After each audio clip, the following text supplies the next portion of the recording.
Today we're talking about Adam Scott's golf swing, and Adam really has one of the premier golf swings that we all want to emulate.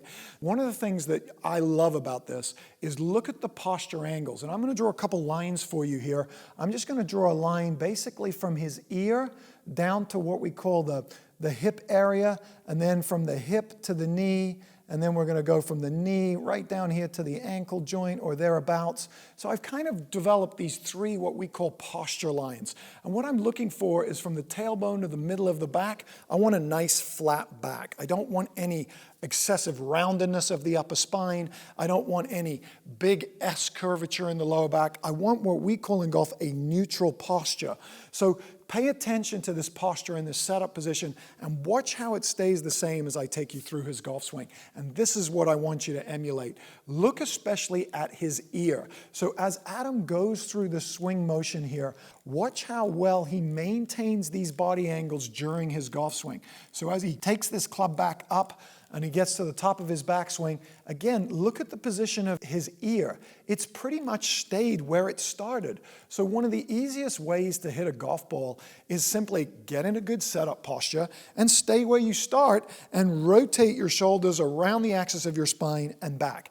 Now, I know by studying 3D that everybody's posture angles and body angles change. They change quite dramatically during the golf swing.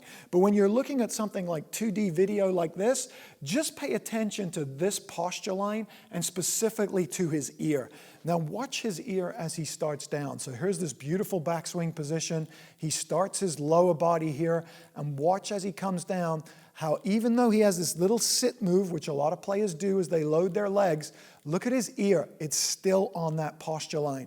And right at impact, it's still right on that posture line. In fact, all the way to full extension through the hit, he's still right on that posture line with his ear.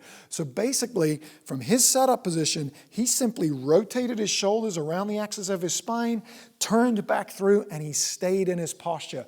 And this is what every great player is trying to do. Now, physically, there's quite a few things that have to go on in order for this to occur. It's not as simple as just saying, keep your head on that line or keep your ear still.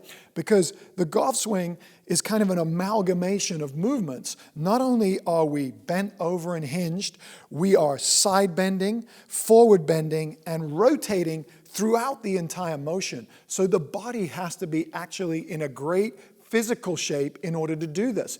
One of the key areas is the pelvis. I look at the pelvis as like the power plug in the golf swing. At the setup position, what Adam does is he hip hinges and he basically plugs, say we got two extension cords, one down here and one here. He plugs those extension cords in, and now he's locked in. He's created the core power. He's locked in with his glutes firing. Everything is stabilized. During his golf swing, he keeps this plugged in. If during any part of the swing he was to stand up too early, move closer towards the golf ball, arch his pelvis in any way, the power would come unplugged. He wouldn't be able to stay on that posture line, and as a result, he wouldn't have the power that he has, he wouldn't hit the golf ball as far as he does, and he wouldn't be one of the best total drivers in the world.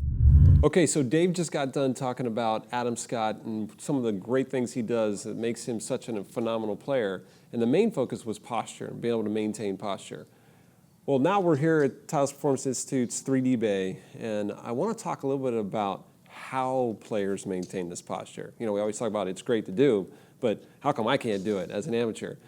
Well, one of the things that we've found, and we take our players and we hook them up under motion capture, and we're able to study what happens inside their body and how flexible they are. One of the things that's very obvious with Adam Scott is he is literally one of the most flexible players on tour.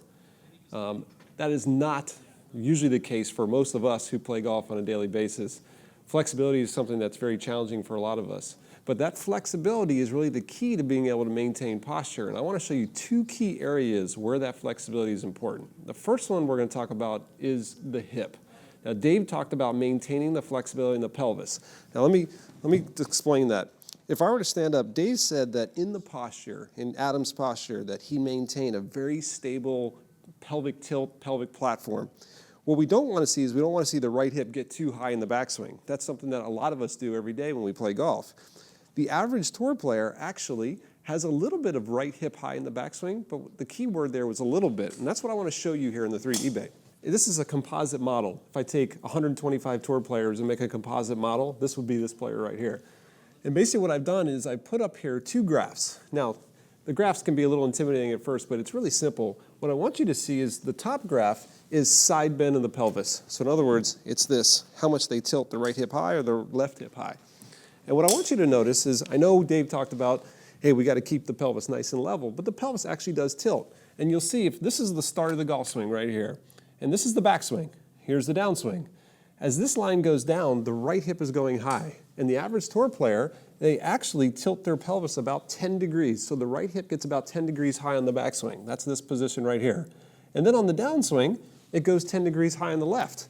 So it looks like this. On the backswing, the pelvis goes about 10 degrees high, and then on the downswing, it goes about 10 degrees high. Now, a lot of that is because of a normal weight shift that happens, loading the right leg and the left leg. And a lot of people say, well, you're not supposed to get your right hip high in the backswing. Well, the average tour player is 10 degrees high. The problem is most amateurs are 20 or 30 degrees high. It goes too much. Now, the reason it goes too much is because of this bottom graph. Again, if I look at my composite tour player, at the same time their right hip is about 10 degrees high, their right hip, or for a right-handed player, their trail hip is around 35 degrees internally rotated. And this is the first key to maintaining posture. So watch. As they rotate, they create an incredible, what's called internal rotation into that trail hip, about 35 degrees. Most people walking around don't even have 35 degrees. But they get this great flexibility by rotating into their hip. If you don't have the flexibility in your right hip to be able to rotate, well, guess what? As you go to turn, your body goes, well, I can't rotate, so why don't I just do this? And you create more of these sways, the right hip goes higher, and all of a sudden, you're gonna see what Dave talked about, you're gonna see that loss of posture from the pelvis. And that is the foundation that you're swinging your entire golf swing around. So that's the first key, is that hip flexibility, very, very important. Now I wanna show you one other key that we always look at here at TPI, and that is the spine. Just as important as the hip, the thoracic spine, or your mid-back flexibility, is pretty darn important too. What I've got here is I've got 2 graphs again. I looked at the side tilt of the pelvis and the rotation of the hip. Well, now we're going to look at the side tilt of the shoulders and the rotation in the spine. So let's demonstrate first. Dave put that nice little line on Adam's spine from his ear to his hip, and he showed how he maintained that posture. Well, if you were to take a line across my shoulders as I go to the top, if you were to measure this angle of how far it goes down to the ground, most players are around 35 to 40 degrees tilted down to the ground at the top of the backswing. That's critically important because if you start to flatten out, you start to lose your posture. If I look at this graph here, if I come back to my 3D, you'll see here on the average composite player at the top of the backswing, this is side bend of the torso. At the top of the backswing, they are left side tilted around 40 degrees. It's 40.9 degrees. Now, the ability to do this is directly related to their ability to rotate the thoracic spine. If you notice, my composite player's got almost 100 degrees of shoulder turn. So what does that mean? Here's what it means. If you want to maintain your posture, what you want to do is you want to be able to rotate your shoulders, rotate your thoracic spine to that, let's say, at least 90 degrees, which allows you to maintain that perfect side tilt of the torso, which makes it look like you maintain your posture. But if you're like most of us and you have flexibility problems in your thoracic spine, as you start to rotate, let's say you get to around 45, 50 degrees, and now you don't have any more flexibility. Instead of being able to keep rotating and maintaining posture, you're going to have to do something. And what most players do is they don't stop their swing. They start losing that side tilt. And now all of a sudden they'll say, oh, your head's coming up, or keep your head down. That literally is coming from lack of flexibility in the spine. So the key here to maintaining posture, like we talked about early, was hip range of motion. If you've got good hip mobility, you can maintain your pelvic posture. If you've got good thoracic spine range of motion, you can maintain your shoulder tilt. If you add a good shoulder flexibility, then you're going to have a swing that potentially look like Adam Scott.